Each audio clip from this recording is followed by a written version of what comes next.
प्रिय विद्यार्थियों, आज हम अध्ययन करेंगे कक्षा 10 की पाठ्यपुस्तक हिंदी काव्य संकलन का, जिसमें पद नामक शीर्षक संकलित है, जो भक्ति काल की सगुण भक्ति धारा के कृष्ण भक्ति शाखा के प्रतिनिधि कवि हैं।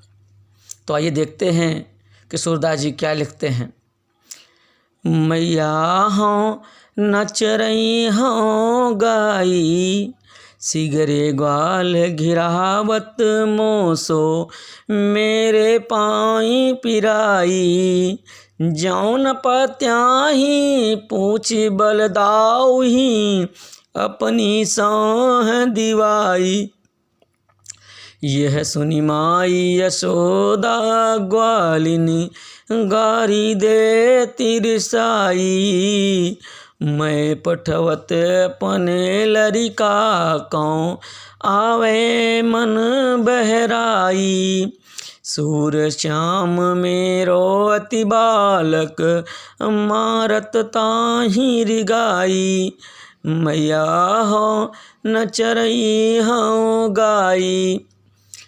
तो पिछले पद में हमने देखा था कि कन्हैया अपनी माँ से जिद करता है कि मैं अपनी सब गाय चरे हूँ।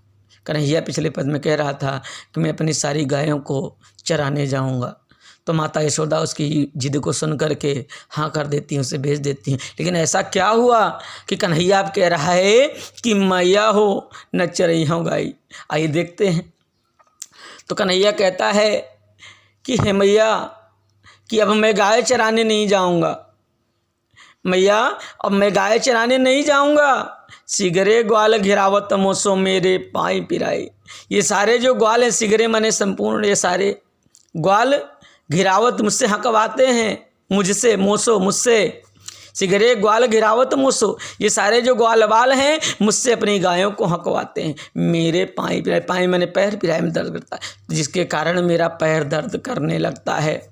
जौन पत्याही पूछे बलदाऊँ, जो जौं यानी जो न नहीं पत्याही भरोसा है तो पूछ लो बलदाऊ से। तो जो मुझ पर भरोसा नहीं है तो पूछ लो अपनी सौह दिवाई, अपनी कसम दे करके। ऐसे नहीं पूछना मैया, सौह कसम। अगर तुमको मुझ पर भरोसा नहीं है तो बलदाऊ को अपनी कसम दे करके पूछ लो।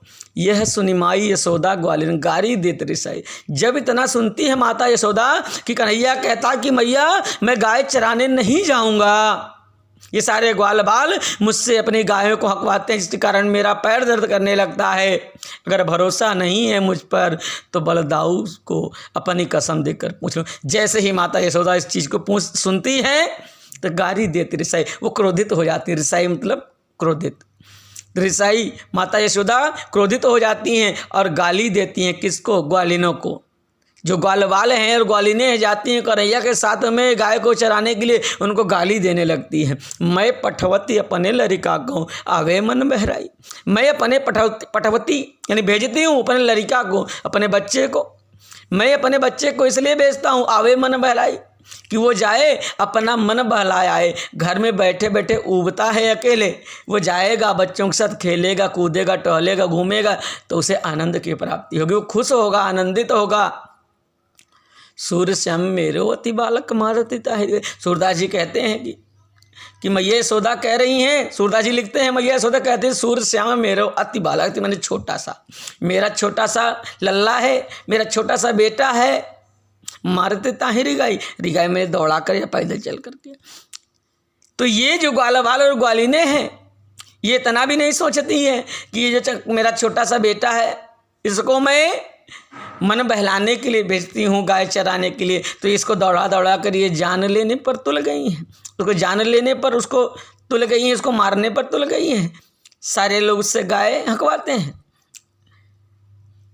तो इस प्रकार हमने देखा कि कन्हैया अपनी माँ से जब शिकायत करता है तो माता यशोदा नाराज होती हैं और ग्वालिनों को गाली देने लगती हैं कि छोटा सा कन्हैया मेरा मन बहलाने के लिए मैं उसको भेजती हूँ, तो ये लोग उसको परेशान करते हैं। तो आइए इसके देखते हैं काव्य सौंदर्य में क्या है। तो इसका काव्य सौंदर्य कुछ इस प्रकार है। काव्य सौंदर्य में हमने बताया था कि सबसे पहले लिखा जाएगा भाषा, तो ये भक्ति काल के कवि हैं। तो इनकी भाषा है ब्रज, शैली है मुक्तक, गुण है माधुर्य, रस वात्सल्य, बाल लीलाओं का वर्णन है। तो वात्सल्य, छंद जो है वो गेय है, शब्द शक्ति जो अविधा है, अलंकार अनुप्रास है। इस प्रकार हमने देखा कि सूरदास जी ने श्री कृष्ण की बाल लीलाओं का सुंदर और मार्मिक वर्णन किया है। तो ये पद यहीं पर समाप्त होता है। अगली वीडियो में दूसरे पद को पढ़ाया जाएगा, और आप लोगों को जहाँ पर न समझ में आया हो तो उसको कमेंट बॉक्स में लिखकर बताएं। आपका जीवन मंगलमय हो। धन्यवाद।